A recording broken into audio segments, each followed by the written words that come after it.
We're talking to you today about a lot of plans to end prayer on the football field, plans to lower the gas prices, plans to potentially vaccinate your children with COVID-19 forcefully.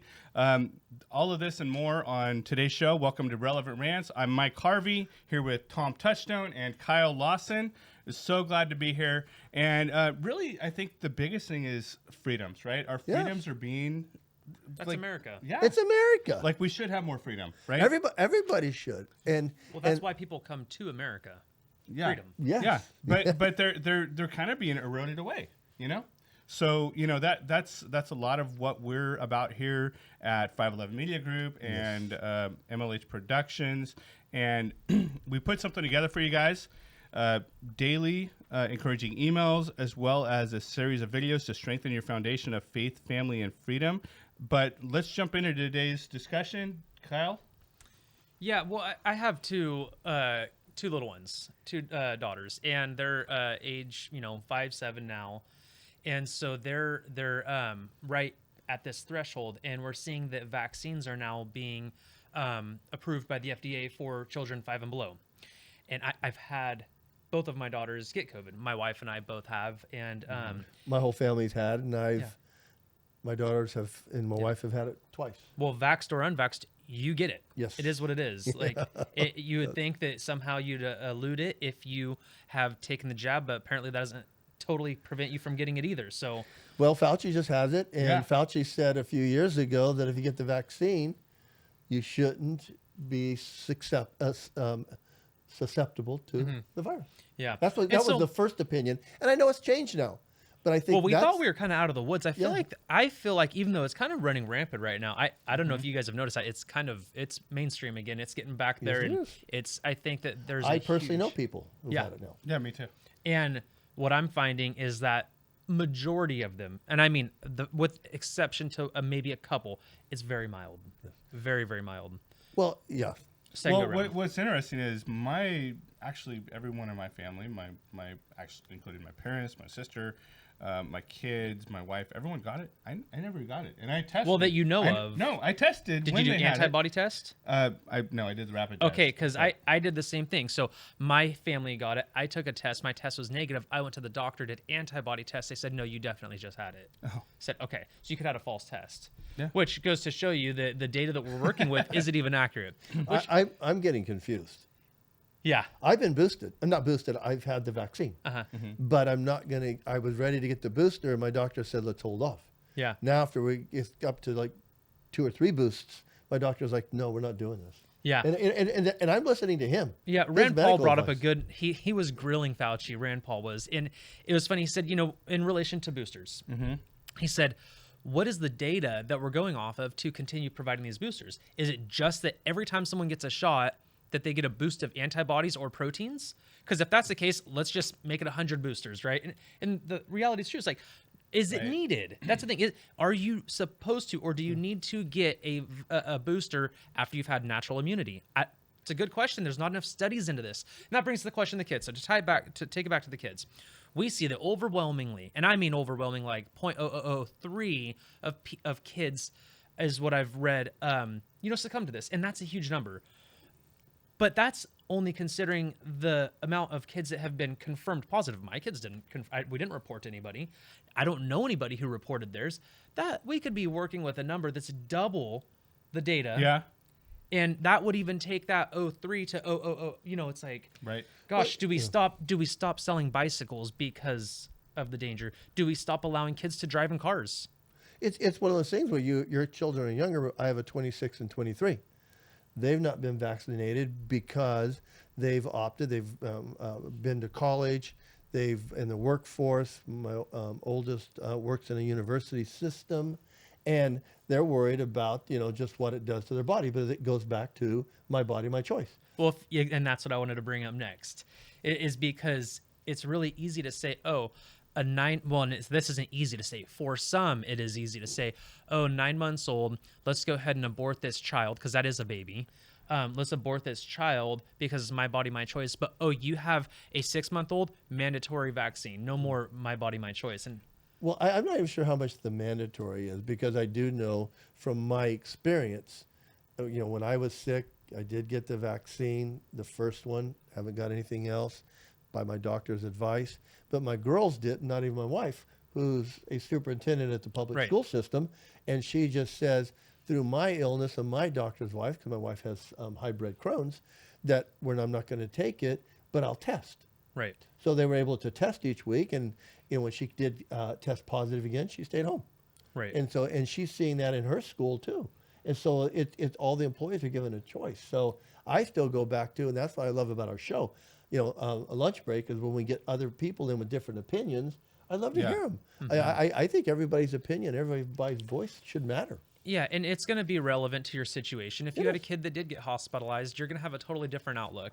And I understand that, but overwhelmingly, it just brings to question. It's like because of the Supreme Court issue with the My Body, My Choice. On one hand, I watched an interview, and they asked half a dozen people, do you believe women should have the ability to choose it? Every one of them said yeah. And then it said, okay, do you believe people should have the ability to choose whether they get vaccinated? And instantly they switch and they say, no, you shouldn't have that ability because it's protecting someone else. I would argue that an abortion is kind of hurting that child that is going to be born. Like, that's a reality. That is affecting another life. Yeah. And so it is apples to apples. It's not different. But on one hand, it's okay, and on the other hand, it's not. How is that? Well, my opinion on this is I don't think that any vaccines, frankly, should be forced upon anybody. It's choice. It is. It's very much choice, and that's something we've been talking about. Well, even if you require it, it's still your choice to go into the institution that requires it. I know I've worked in the private school sector. I've worked in the public school sector of high school, and it's choice. I'm a principal for a private school. My wife's a superintendent for a public school. Yeah, and speaking of schools, Tom, we were talking about the Yeah. prayer on the football field. Well, and that's where I want to go this week because Sports Illustrated wrote an article, and here's the title of the article, and we'll have it available on our website. It says, "When Faith and Football Teamed Up Against American Democracy." And it's about a public school coach that was told he can't pray with his football team. But he wasn't praying with his football team. It was the team that was praying.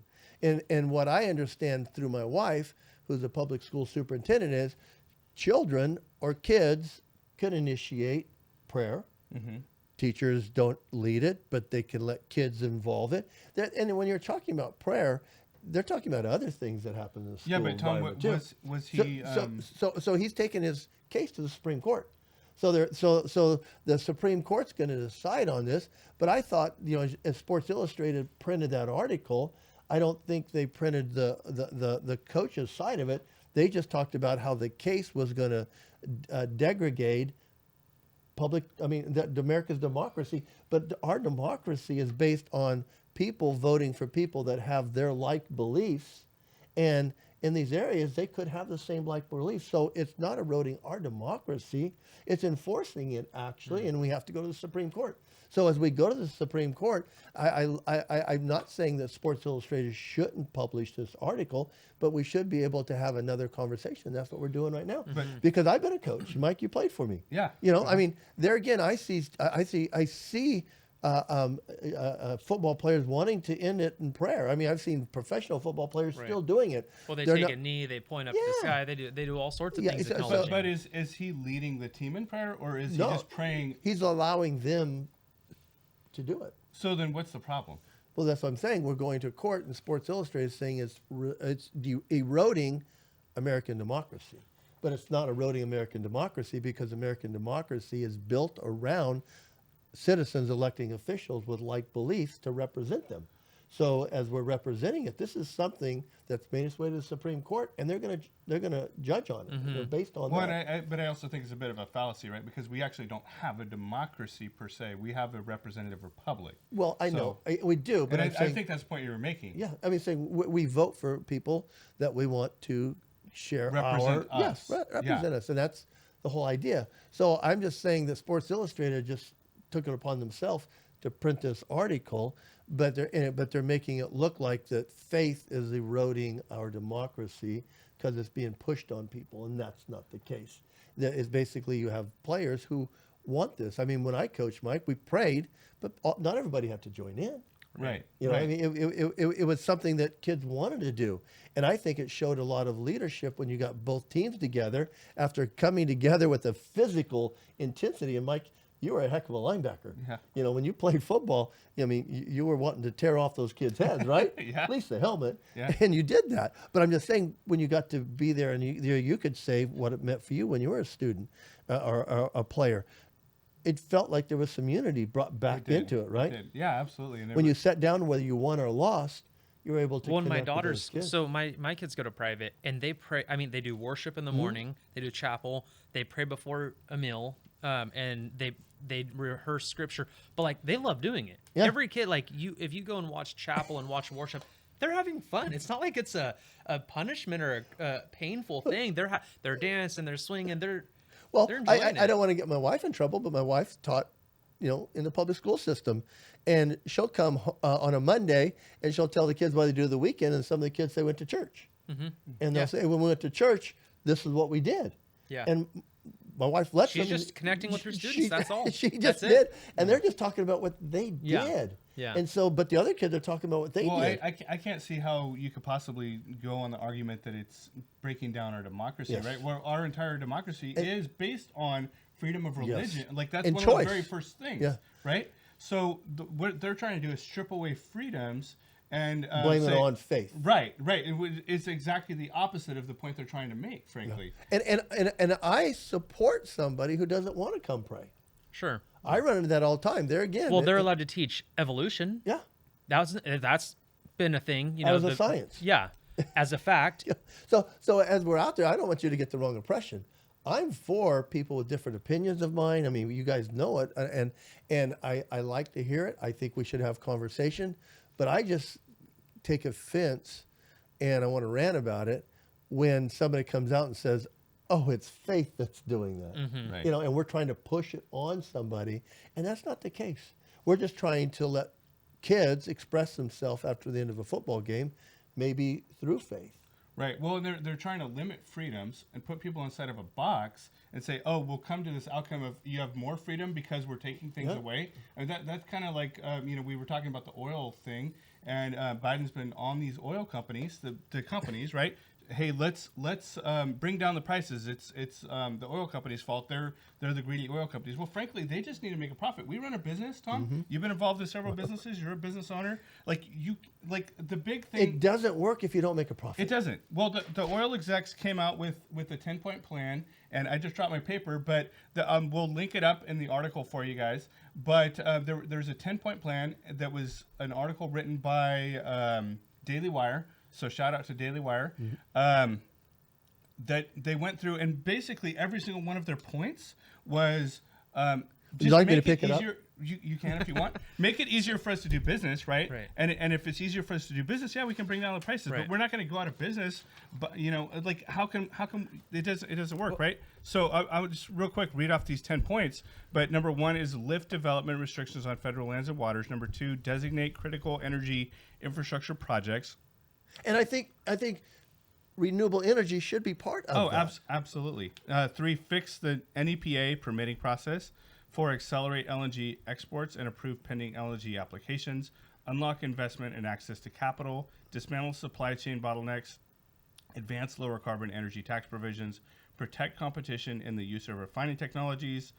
End permitting obstruction on natural gas projects, and advance the energy workforce of the future. The thing is, like, how can you try to run a profitable business by having all of these restrictions on you? And hey, at the same time, like, you're trying to make a profit, but you're the one, you got to lower your prices. We're going to make it hard for you to do business, but we also expect you to have your prices so low to the point where you're going bankrupt. Like, Well, and we're not that's going to why- have anybody to sell us And that's gas. why what it really is going on. Hey, we need more oil. All right, Saudi Arabia, we need more oil. Yeah. It's like, Well- no, make it more practical to do it here. It's cleaner here. It's Yeah. more efficient here. It's the weirdest thing. We're growing something in our backyard that we're giving to the neighbor. What was funny, we got a text this morning from one of our co-hosts, Oh, we did. Danny Yeah, Jimenez, Uh-huh. and he's heading to Tennessee. Just got married, and He he was at Lake Havasu. yep, and he was Lake Going Havasu. through, and the gas prices were like over $7 per. Yes, I'm gonna tell you now. We'll regardless. put it up. Yeah, it was $7.39 for the cheapest gas, $7.59, and then it was $7.89, and $7.99 diesel for was diesel? $7.99 for diesel. That's insane. And I think you guys said this is just going out of California. Yeah, well, and gas prices have gone up. I think we're on day 19 of the consecutive highest gas prices ever. Yeah. Yeah. So there again, I think, Mike, one of the points we want to make is I'm not against renewable energy. No. One of our hosts, Andrew Castaneda, works in renewable energy. Right. Well, and my parents have had hybrid cars really since the first generation of I hybrid cars. had an all electric car. Yeah. And so it's got to be practical. I think the issue here, and because that's all, my issue with all of it is the fact that we don't even have an administration that's willing to say, look, we are hurting with you. And we may have got it wrong. We may have got it wrong. We do have an inflation problem. Not, well, it's better than his inflation. Okay, we still have inflation. Just because it's not as bad as that one, and to say that we have the least in the world is an absolute false statement. You're we are not. yourself to the lowest common denominator when we've historically had 2 and 3% inflation for the past 40 years. Well, there was two issues. One, they said that we have the least inflation in the world, and that's false. The fact that didn't get fact checked on all of the news lines just blows my mind. But anyways, second, it's okay, look, we know that the world's kind of in chaos a little bit. Just reason with us. Hey, Look, I am with you. There is a problem. Now let's solve it. That's all we want. That's all anyone wants. We want solutions, not hindrances. We live in we just don't want someone to ignore the fact that there's a problem. Oh, well, it's better than theirs, so we're good. Well, no, I that's think not it's an more approach. than just being ignored. It's being frankly, from what I've seen, my opinion, lied about and saying, "Oh no, actually everything's doing great." It's not. Well, as you go, we're one of the we live in Kern County, one of the richest oil, what do you call it? Reserves? Not reserves. I mean, it's in the ground. Yeah. And that's what I was saying. It's in our backyard, and we're getting it from someone else. And everybody on the other side of the world. we know so many people that are personally affected by not being able to drill for it. Yeah. And Bakersfield has a big fracking operation that can't even do that. And we know there's issues about that. But the guys that I know that are in the industry are trying to do it right. Right.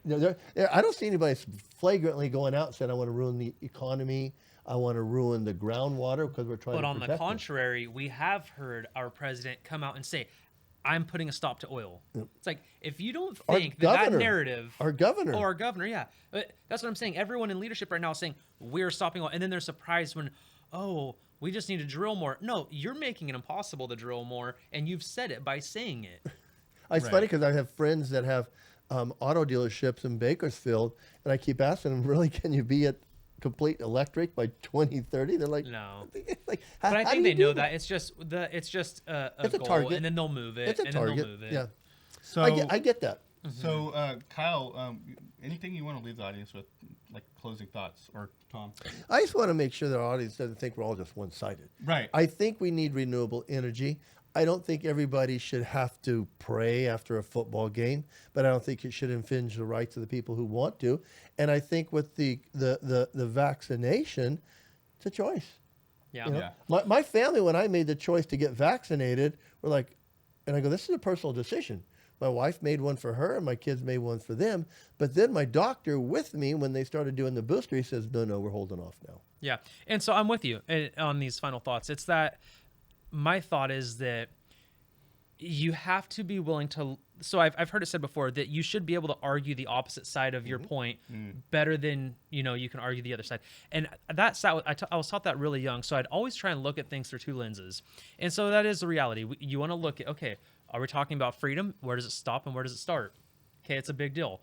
I'm not saying that there's only one answer. I'm just bringing up the idea that there's a double standard and that people are just saying one thing while doing another. Yeah, and I think we've said many times we need to be more open to conversation, right? Doesn't mean that we're going to agree with that conversation, but we need to be willing to hear people out. Hey, we're all men of faith. Yeah. But we realize that aren't all people of the same persuasion that we are with a Protestant Christian religion. But that's fine because we support them. We have a lot of friends that believe other things. We were talking about I think this morning at Bible study about a heart doctor who's a Sikh. We've had Dr. Singh on our show, a lunch break. So we're not saying you got to be a Protestant Christian. Hey, whatever you want to believe in, and if you don't want to believe anything, you're still believing in that. Yeah. But Yeah. that's- Even that's a different whole, conversation. That's a whole other show, though. I'll quit talking. So. Yeah. So this has been Relevant Rants. Have a great day. God bless.